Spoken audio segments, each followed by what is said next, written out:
Saudara-saudariku yang terkasih, hari ini Jumat 17 Januari 2024. Saya Romo Siga dari Paroki Santo Yusuf, Surabaya. Dalam nama Bapa dan Putra dan Roh Kudus, amin. Kita bersama Bunda Gereja merayakan peringatan wajib Santo Antonius. Hidup menyepi tanpa alasan yang kuat, siapa yang tahan? Antonius mengikuti sabda Yesus. Bila kamu ingin sempurna, dermakanlah segala milikmu dan kembalikanlah. Ikutilah aku. Sebagai rahib ia tinggal di padang gurun. Berkali-kali ia tergoda untuk kembali ke dunia ramai. Begitu beratlah pengasingan diri itu. Tetapi ia bergumul melawan godaan dan ia menang. Cara hidupnya berkembang, banyak pengikutnya tinggal di sekitarnya. Maka ia dianggap sebagai papa para rahib. Di dunia ini anak manusia memiliki kuasa pengampunan dosa. Mea culpa, mea culpa, mea maxima culpa.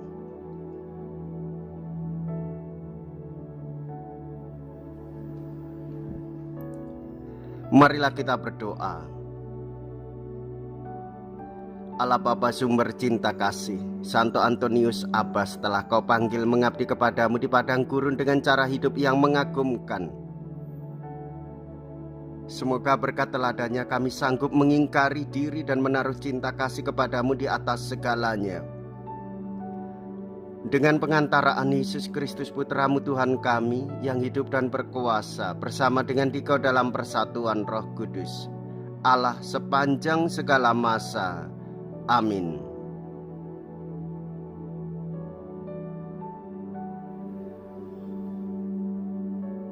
Tuhan bersamamu dan bersama rohmu. Inilah Injil suci menurut Markus. Dimuliakanlah Tuhan. Markus bab 2 ayat 1 sampai dengan ayat 12. Selang beberapa hari sesudah Yesus datang ke Kapernaum, tersiarlah kabar bahwa ia ada di rumah. Maka datanglah orang-orang berkerumun hingga tidak ada lagi tempat, bahkan di muka pintu pun tidak.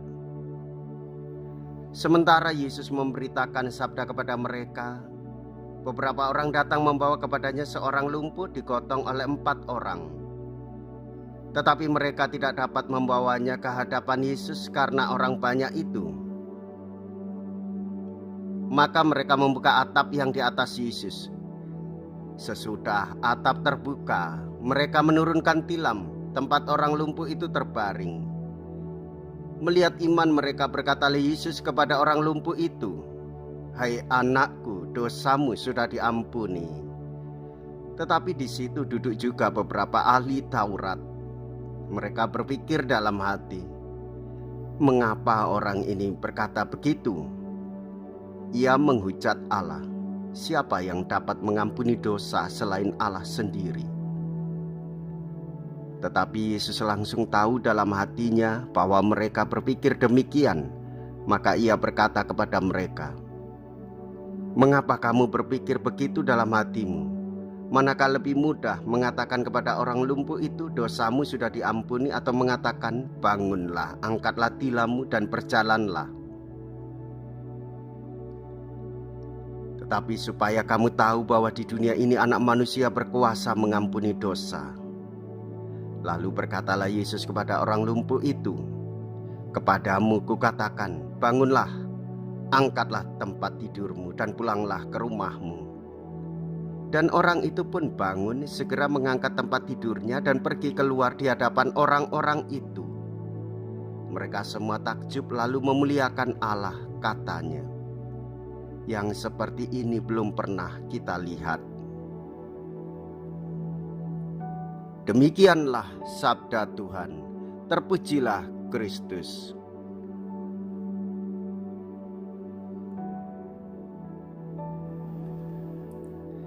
Saudara-saudariku yang terkasih, Indonesia ini rumah kita bersama. Sebagaimana kita membersihkan rumah kita masing-masing, maka hendaklah kita ikut terlibat menjaga, memelihara tanah air kita ini dengan hati yang tulus.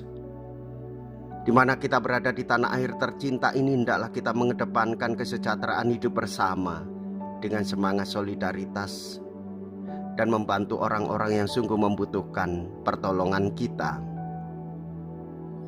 Meskipun tanpa pamrih, meskipun tanpa apresiasi, meskipun kita seringkali tidak dibantu oleh orang-orang sekitar kita, namun semangat solidaritas ilahi membuat kita mampu untuk membantu sesama. Sikap solidaritas Allah kepada manusia ditampakkan dalam inkarnasinya dalam bayi Yesus yang belum lama kita rayakan. Gereja berusaha menggelorakan semangat solidaritas dalam aneka rupa karya sosial karitatif, pemberdayaan, dan pendampingan. Kita sebagai masing-masing pribadi diundang untuk menemukan cara-cara kreatif untuk bersikap solider layaknya 4 orang sahabat si lumpuh dalam bacaan hari ini yang kita dengarkan, supaya banyak jiwa diselamatkan, supaya banyak jiwa dipulihkan, supaya banyak jiwa mengalami kasih Tuhan Yesus. Kita tidak hanya mengharapkan adanya sakit, bencana, banjir, maupun letusan gunung Merapi. Kita tidak mengharapkan hal yang buruk dan hal yang jahat terjadi. Namun kita senantiasa memberikan rasa peduli bagi kebutuhan para korban atau orang-orang yang membutuhkan bantuan kita semua, atas dasar solidaritas Allah yang menjadi manusia, atas dasar cinta kasih Allah, atas dasar bahwa kita ini beriman kepada Tuhan, maka kita menghormati sesama. Jikalau kita berani hidup menderita dalam Yesus, maka kita pun akan dipermuliakan di dalam Kristus. Mohonlah pengampunan daripadanya, dialah sumber keselamatan kita. Terpujilah nama Yesus, Bunda Maria, dan Santo Yosef untuk selama-lamanya. Marilah kita berdoa. Allah Bapa sumber kebebasan, Engkau menghendaki kami mendiami dunia dengan bebas. Kami mohon ajarilah kami memahami dengan maksud apa kami dipanggil mengikuti putra-Mu sebagai murid-muridnya, dengan pengantaraan Kristus Tuhan kami. Amin.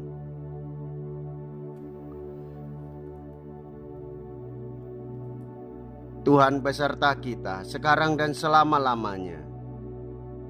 Semoga Allah yang Maha Kuasa memberkati saudara sekalian, Bapa dan Putra dan Roh Kudus. Amin. Saudara-saudariku yang terkasih, pergilah. Ibadah sabda sudah selesai. Syukur kepada Allah.